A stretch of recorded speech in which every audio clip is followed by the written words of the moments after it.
Bismillahirrahmanirrahim.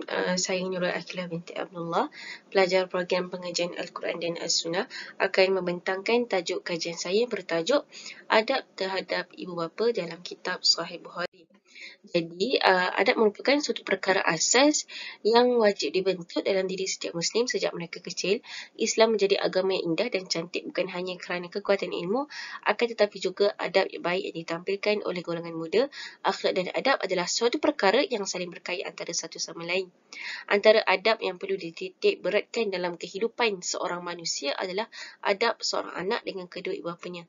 Pada masa kini, kita melihat bahawa keruntuhan akhlak dalam kalangan remaja amat membimbangkan dan semakin meningkat, bahkan bukan hanya berlaku dalam kawasan bandar, akan tetapi turut juga berlaku di kawasan luar bandar. Tujuan kajian ini adalah untuk mendedahkan kepada masyarakat apakah saranan daripada hadis berkaitan dengan adab terhadap ibu bapa ini.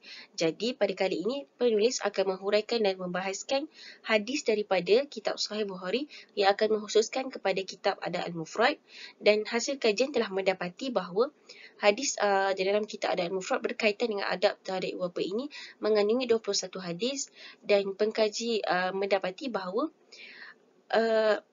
hadis berbakti kepada ibu bapa dalam kitab Adab Al-Mufrad ini perlulah diketengahkan kepada masyarakat awam kerana ianya akan mendatangkan manfaat dan dapat membentuk masyarakat menjadi masyarakat yang beradab dalam kehidupan yang semakin bersahabat ini. Jadi, adalah menjadi tanggungjawab seorang anak untuk memelihara dan berbakti kepada kedua ibu bapanya. Agama Islam amat menitik beratkan kewajipan menjaga dan berbuat baik kepada ibu bapa. Adab terhadap ibu bapa dalam bahasa Arab disebut sebagai bir al-walidain. Kalimat bir al-walidain terdiri daripada dua kata, iaitu al-bir dan al-walidain. Ibu bapa adalah anugerah yang sangat indah dalam kehidupan kita sebagai manusia. Tanpa mereka, tidak lahirlah kita di dunia ini. Menghormati dan menyayangi mereka itu adalah perkara yang perlu kita lakukan sebagai seorang anak untuk membalas jasa mereka. Keredaan mereka itu amatlah penting sebab dalam kehidupan seharian kita, mentaati dan berbakti kepada kedua ibu bapa itu adalah tuntutan agama Islam kepada setiap insan yang bergelar anak. Nama sebenar kitab Sahih Bukhari adalah Kitab Sahih Al-Bukhari Al-Jami' As-Sahih Al-Musnad Al-Mukhtasar min Umur Rasulullah SAW wa Sunanihi wa Ayyamihi. Walau bagaimanapun, kitab ini lebih dikenali dengan nama Kitab Sahih Bukhari. Maka, pada kali ini penulis tidak memfokuskan kepada kitab Sahih Bukhari itu, tetapi memfokuskan kepada kitab Adab Al-Mufrad yang dikeluarkan oleh Imam Bukhari untuk menerangkan mengenai adab sebagai seorang Muslim. Kitab Adab Al-Mufrad ini adalah merupakan salah satu karya daripada Sahih Imam Bukhari yang yang dilakukan oleh beliau ini adalah untuk mengumpulkan sejumlah besar hadis berkaitan dengan adab dan akhlak yang diamalkan oleh Rasulullah SAW dan para sahabat baginda SAW.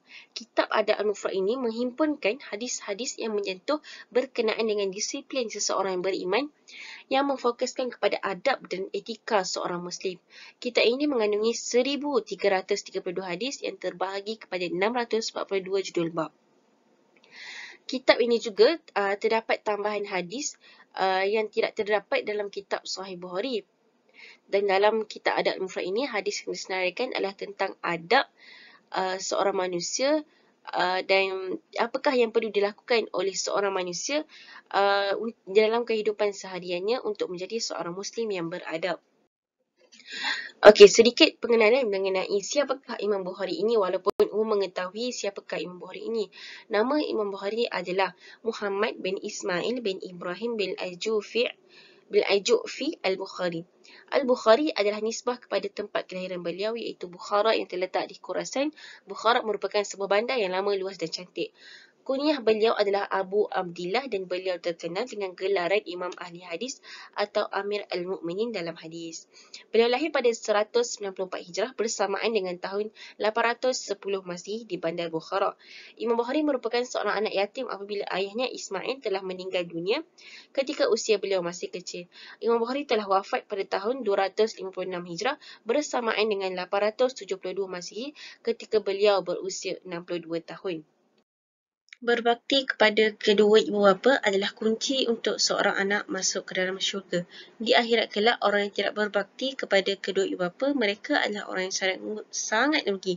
Bahkan Allah Subhanahu Wa Taala juga memerintahkan agar seorang anak itu tetap perlu berbuat baik kepada kedua ibu bapanya walaupun mereka adalah seorang yang zalim. Hal ini kita dapat lihat berdasarkan kepada sabda Nabi SAW yang bermaksud daripada Sayyidina Ibnu Abbas radhiyallahu anhu. Beliau berkata tidak ada daripada seorang Islam yang mempunyai ibu bapanya yang kedua-duanya adalah Islam di mana dia sabar terhadap kedua-duanya, melainkan Allah membukakan baginya dua pintu daripada syurga, dan jika dia bersabar terhadap seseorang maka dibukakan baginya satu pintu, dan jika dia membuatkan salah seorang daripada kedua ibu bapanya marah, maka Allah tidak akan sesekali meredainya sehingga salah seorang ibu bapanya itu meredainya. Lalu dikatakan kepada Ibnu Abbas radhiyallahu anhu, walaupun kedua-dua ibu bapanya menzaliminya. Ibnu Abbas radhiyallahu anhu menjawab, walaupun kedua-duanya menzalimi. Setiap anak wajib hormat dan patuh kepada orang tuanya, dan anak yang telah dewasa wajib memelihara orang tua dan keluarganya. Ibu bapa adalah insan yang secara jasmaninya menjadi asal keturunan anak, maka seorang anak itu adalah keturunannya itu waris kepada kedua ibu bapanya. Setiap insan yang bergelar ibu dan bapa menyayangi anaknya sebagaimana ia mencintai dan menyayangi dirinya sendiri. Maka sudah tentunya dan selayaknya seorang anak itu harus berbakti kepada kedua ibu bapanya.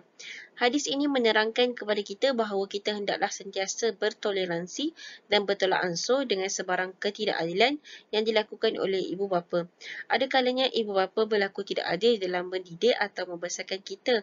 Walau bagaimanapun, kita juga perlu lihat bahawa ketidakadilan mereka itu dari konteks apa. Jika apa yang mereka perintahkan untuk kita melakukan itu akan memberikan kesan yang tidak baik kepada orang lain, maka kita hendaklah menolak untuk melakukannya. Mentaati ibu bapa itu adalah sesuatu kewajipan yang akan tetapi jika mereka menetapkan melakukan sesuatu yang menyalahi agama dan undang-undang, maka kita tidak perlu berbuat seperti yang mereka perintahkan. Peliharalah setiap tutur kata sewaktu berkomunikasi dan berinteraksi dengan kedua ibu bapa. Jagalah hati keduanya daripada terluka dengan kata-kata yang kita keluarkan terhadap mereka. Berbicaralah dengan penuh sopan santun dan janganlah mengatakan sedikit pun perkataan dan jangan membentak keduanya, dan ucaplah kepada keduanya perkataan yang mulia. Seorang anak juga tidak boleh bermasam muka dan memandang kedua ibu bapa mereka dengan pandangan sinis dan marah. Jika terdapat salah faham dan keperluan untuk berbincang, maka berbincanglah dengan baik dan bermusyawarah dalam segala urusan tersebut, dan mohonlah kemaafan jika terdapat perselisihan pendapat dengan mereka.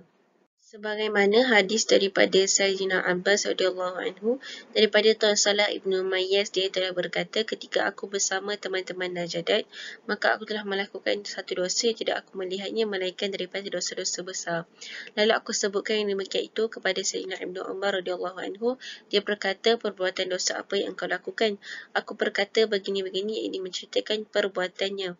Sayyidina Ibnu Umar radhiyallahu anhu berkata, bukanlah ianya terhitung daripada dosa-dosa besar. Dosa besar itu 9 perkara, iaitu menyekutukan Allah, membunuh orang, lari dari medan perang, menuduh seorang wanita solehah dengan tuduhan zina, makan riba, makan harta anak yatim, berbuat maksiat dalam masjid, menghina meremehkan kehormatan manusia, dan membuat menangis kedua ibu bapaku kerana derhaka kepada kedua-duanya. Telah berkata Sayyidina Ibnu Umar radhiyallahu anhu kepadaku, apakah engkau takut akan neraka dan suka untuk masuk ke syurga? Aku menjawab, ya demi Allah. Sayyidina Ibnu Umar radhiyallahu anhu bertanya, apakah kedua ibu bapamu masih hidup? Aku menjawab, aku punya seorang ibu. Sayyidina Ibnu Umar radhiyallahu anhu berkata, demi Allah, sekiranya engkau melembutkan akan perkataanmu baginya dan membuatnya makanan, nescaya engkau akan masuk syurga selama mana engkau menjauhi dosa-dosa besar. Berbakti kepada kedua ibu bapa ini bukanlah hanya ketika mereka masih hidup, akan tetapi setelah mereka meninggal dunia, terdapat juga bentuk berbuat baik dan berbakti kepada kedua ibu bapa yang boleh kita lakukan sebagaimana daripada kisah Abu Usaid Abu Usaid bertanya, pernah menceritakan pada satu kaum, dia berkata, adalah kami berada di sisi Nabi SAW lalu bertanya ke seorang lelaki, wahai Rasulullah, apakah akan kekal sesuatu daripada kebaikan kepada kedua ibu bapaku selepas kewafatan mereka berdua sehingga aku dapat berbakti kepada keduanya? Baginda SAW menjawab, ya, ada 4 perkara, iaitu mendoakan keduanya, memenuhi janji keduanya, menghormati rakan taulan keduanya, dan menyambung hubungan kekeluargaan yang tidak kalian dapat akan melainkan daripada keduanya. Mendoakan kedua ibu bapa agar dosa-dosa mereka diampuni dan diberikan kehidupan yang lebih baik di akhirat. Ibu bapa yang telah meninggal dunia tidak akan dapat menerima dan melakukan apa-apa lagi selain daripada mengharapkan pahala untuk mereka di akhirat, iaitu sedekah jariah, ilmu yang bermanfaat dan anak yang soleh. Sebagai seorang anak juga, tunaikanlah janji mereka yang tidak dapat mereka laksanakan ketika mereka masih hidup. Janganlah putuskan hubungan persaudaraan serta hormati dan peliharalah hubungan mereka dengan rakan-rakan mereka. Sebagai contoh, sentiasalah bertanya khabar rakan-rakan mereka dan bertanya juga sekiranya ibu bapa kita mempunyai hutang dengan mereka. Kesimpulannya, berbaktilah sebanyak yang boleh kepada kedua ibu bapa kita kerana kita tak akan pernah tahu bilakah waktu mereka akan meninggalkan kita. Pengorbanan yang mereka lakukan buat kita tidak ternilai dan tak mampu kita balas. Akan tetapi, berusahalah sebaik dalam berbakti kepada mereka. Apabila mereka menjangkau usia tua, janganlah kita menghantar mereka ke rumah orang-orang tua. Semestinya hancur dan terbukanya hati mereka pada ketika itu. Jagalah mereka walaupun susah macam mana pun keadaan kita. Tidak ada batasan waktu untuk kita berbakti kepada mereka. Utamakanlah ibu bapamu dalam setiap perkara yang kau lakukan. Janganlah abaikan mereka walaupun sebesar mana pun jawatan dan pangkat kita. Sentiasalah rendahkan diri ketika dengan mereka. Terima kasih.